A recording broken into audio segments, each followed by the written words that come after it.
Good morning बच्चों, आपका Hindi class में स्वागत है। मैं सरिता। आज हम पढ़ेंगे हिंदी में व्याकरण के अंतर्गत रस सिद्धांत कि रस क्या होते हैं और उसका हम अपने हिंदी में कैसे प्रयोग कर सकते हैं। तो चलिए स्टार्ट करते हैं। हमारी जो ये वर्कशीट है 64 है, कार्यपत्रक जिसको हम हिंदी में कहते हैं, और 64 7 दिसंबर तारीख है। बच्चों, अब तक हमने जाना कि काव्य साहित्य को पढ़ने सुनने से उत्पन्न होने वाली आनंद की अनुभूति को ही रस कहा जाता है। अर्थात जब हम कोई भी साहित्य, किसी भी भाषा का साहित्य हो, उसको हम पढ़ते हैं और उसको पढ़ने से जो हमें आनंद मिलता है, जो भाव हमारे अंदर जागते हैं, उसको हम रस कहते हैं। रस के 4 अंग स्थायी भाव, विभाव, अनुभाव और संचारी भाव होते हैं। रस के जैसे आपने हर एक उसके देखे होंगे कि भेद होते हैं, भाग होते हैं। तो यहाँ पर 4 अंग हम जिसको मानते हैं रस के, वो है नंबर 1 स्थायी भाव, नंबर 2 विभाव, नंबर 3 अनुभाव और चौथा संचारी भाव। अब स्थायी भाव क्या होता है? तो स्थायी भाव वे भाव जो मन में स्थायी रूप से स्थापित रहते हैं।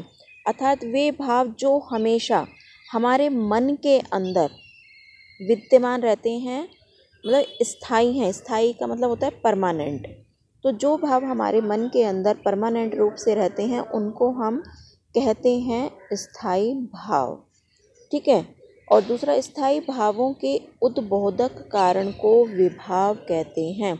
और स्थायी भाव के बनने के जो कारण होते हैं, उद्बोधक मतलब उसको पैदा करने के जो कारण होते हैं, उसको हम विभाव कहते हैं। मतलब कि जो स्थायी भाव हैं हमारे मन के अंदर और वो जब जागृत हो रहे हैं, वो किन कारणों से जागृत हो रहे हैं, तो उसको हम विभाव कहते हैं।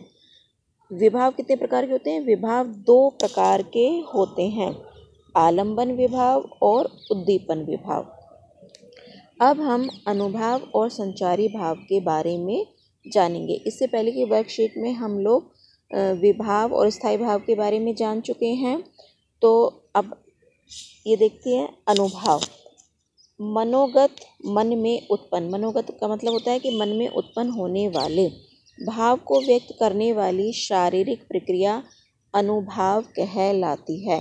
अर्थात जो भाव हमारे मन में हैं, अब मन में जो भाव हैं वो तो किसी को दिखाई नहीं देते हैं क्योंकि वो हमारे मन के अंदर हैं।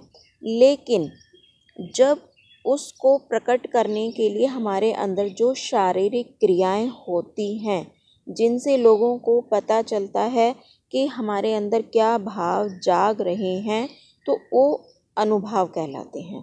तो मतलब जो शारीरिक प्रक्रिया होती है वो अनुभाव कहलाती है। यह कितने प्रकार की होती है? 8 प्रकार की। जैसे स्तंभ, स्वेद, रोमांच, भंग, कंप, विवरणता, अर्शु, प्रलय। मतलब ये सारी एक्टिविटी आप देखिए हमारे अंदर होती रहती है। कभी हम एकदम से अचानक जड़ हो जाते हैं कोई बुरी खबर सुन के, स्वेद माने पसीना आने लग जाता है, रोमांच मतलब हम ज़्यादा एनर्जेटिक हो जाते हैं, कांपने लग जाते हैं, हमारी भाव भंगिमा टेढ़ी मेढ़ी होने लग जाती है, हम रोने लग जाते हैं, हम कुछ तोड़फोड़ करने लग जाते हैं। तो ये सारी जो क्रियाएं होती हैं वो क्या होती हैं? अनुभाव होती हैं। ये अनुभाव के 8 तरीके होते हैं जिनसे हमारे भावों का पता चलता है। ठीक है। उसके बाद आते हैं हम संचारी भाव। संचारी भाव में क्या होता है? हृदय मन में संचरण आने जाने वाले भावों को ही संचारी भाव कहा जाता है। यह भाव स्थायी भाव के साथ उत्पन्न होकर कुछ समय बाद समाप्त हो जाते हैं। मतलब स्थायी भाव जो है हमारे मन में हमेशा रहते हैं, लेकिन संचारी भाव क्या होते हैं?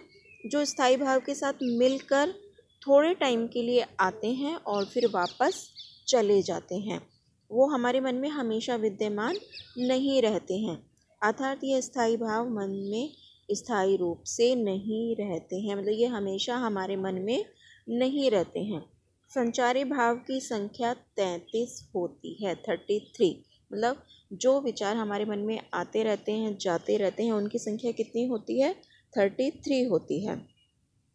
अब कौन कौन सी होती है? हर्ष, विषाद, हर्ष माने खुशी, विषाद माने दुख, है ना, श्वास सांस लेना, लज्जा, शर्म, ग्लानि मतलब अपने कार्य के लिए, बुरे काम के लिए पछतावा करना, चिंता, शंका, असूया, अमर्ष, मोह, गर्व, उत्सुकता, उग्रता, चपलता, दीनता, जड़ता, आवेग, निर्वेद, धृति, मति, विबोध, वितर्क, शर्म, आलस्य, निद्रा, स्वप्न, स्मृति, मद, उन्माद, अहविद्या, अपस्मार, व्याधि, मरण, है ना। तो ये सारे जो हैं संचारी भाव हैं जो कि आते जाते रहते हैं। अब बेटे ये रस बनाए किसने, है ना, जो हम पढ़ रहे हैं, तो कौन इनका बनाने वाला है? किसने हमको बताया कि इतने प्रकार के रस होते हैं या कैसे होते हैं? तो रस सिद्धांत के प्रेरणता मतलब इसको जीवन देने वाले, इसको बनाने वाले आचार्य भरत मुनि हैं। कौन है? आचार्य भरत मुनि बहुत बड़े साहित्य शास्त्री रहे हैं, जिन्होंने भाषा को बनाने में और व्याकरण को बनाने में, व्याकरण के नियमों को बनाने में बहुत बड़ा योगदान दिया है। तो उन्होंने जो बताया था कि 9 रस जो हैं वो 9 प्रकार के होते हैं। जब उन्होंने बताए थे तो उन्होंने 9 प्रकार के रसों का उल्लेख किया था अपने ग्रंथ में। लेकिन जैसे जैसे रिसर्च होती है उसके बाद और लोग उनको पढ़ते हैं या देखते हैं, तो अब जो है रसों की संख्या 11 कही जाती है। कितनी कही जाती है? 11। पहले 9 थे और अब 11 हो गए हैं। और प्रत्येक रस का एक स्थायी भाव होता है। स्थायी भाव आपको बताया ना कि जो हमेशा हमारे मन में रहता है, तो वो कितने हैं? 11। 11 स्थायी भाव हमारे मन में रहते हैं, हमेशा विद्यमान रहते हैं, और उसी से हमें 11 रस की प्राप्ति होती है। मतलब साहित्य पढ़ने से हमारे अंदर जो है 11 प्रकार के रस उत्पन्न होते हैं, जो कि इस प्रकार हैं। अब यहाँ पे ये रस का नाम दिया गया है और यहाँ पर स्थायी भाव दिया गया है। प्रत्येक रस का एक स्थायी भाव होता है। अब जैसे श्रृंगार है, तो श्रृंगार का जो स्थायी भाव हमारे मन में हमेशा रहता है, रति यानी कि प्रेम। ठीक है। दूसरा है करुण रस। करुण रस जब हमारे मन में पैदा होता है, तो वो क्यों पैदा होता है? क्योंकि हमारे अंदर शोक स्थायी भाव विद्यमान है, मतलब दुख है हमारे मन में पहले से ही। रौद्र रस मतलब क्रोध, इसका स्थायी भाव है क्रोध। जब हमें क्रोध आता है तो हम गुस्से में, मतलब बहुत हमारा जो रूप है वो रौद्र रूप हो जाता है, डरावना रूप हो जाता है ना, डराने वाला हो जाता है। वीर, इसका उत्साह है ना, उत्साह हमारे अंदर है, तो उत्साह होने के कारण हमारे अंदर जो है वीरता पैदा होती है। तो इसी तरह से हास्य रस का हंसी, शांत रस का निर्वेद यानी कि शांत, भयानक रस का भय, अद्भुत का विस्मय, विभत्स का घृणा, जुजुगुप्सा मतलब जो कि बहुत गंदा हो देखने में, वात्सल्य यानी कि ममता, स्नेह, और वो भी बेटा बच्चों के लिए। वात्सल्य जो यहाँ पे प्रेम होता है, एक श्रृंगार वाला प्रेम जो बड़ों के लिए होता है, और एक होता है वात्सल्य जो कि बच्चों के लिए होता है। शक्ति या और उसका स्थायी भाव है वैराग्य या अनुराग। तो अब हमने ये सारा रस के बारे में पढ़ लिया है, अच्छी तरह से हमने इसके बारे में जान लिया है। तो चलिए अब इसके प्रश्न उत्तर करते हैं, जो कि इसी में से हम लोग समझ के उसको कर सकते हैं। तो पहला प्रश्न है, अनुभाव किसे कहा गया है और अनुभावों की संख्या कितनी है? तो ये देखिए बेटे, आप ही के इस पहरे में आपको दिया गया है कि अनुभाव क्या होता है। अनुभाव ये यहाँ पर जो है, ठीक है, अनुभाव मनोगत मन में उत्पन्न भाव को व्यक्त करने वाली शारीरिक प्रतिक्रिया अनुभाव कहलाती है। ये आपका पहला प्रश्न हो गया। उसके बाद उन्होंने पूछा है कि इसके प्रकार कितने हैं, तो यह 8 प्रकार का होता है और ये सारे आप उसमें अपने आंसर में लिख सकते हैं। तो ये आपका पहला प्रश्न पूरा हो गया। ठीक है, उसके बाद आता है सेकंड क्वेश्चन, संचारी भाव किसे कहा गया है और संचारी भाव की संख्या कितनी है। तो इसके लिए भी आप इस पैरे को दोबारा से पढ़िए। देखिए यहाँ पर आपको संचारी भाव की व्याख्या भी दी गई है और इसकी संख्या भी दी गई है और इनके नाम भी दिए गए हैं। तो आप इनमें से देख करके अपना उत्तर यहाँ पर लिख सकते हैं। उसके बाद आता है थर्ड क्वेश्चन, रस सिद्धांत के प्रणेता कौन थे, उन्होंने रस की कितनी संख्या बताई।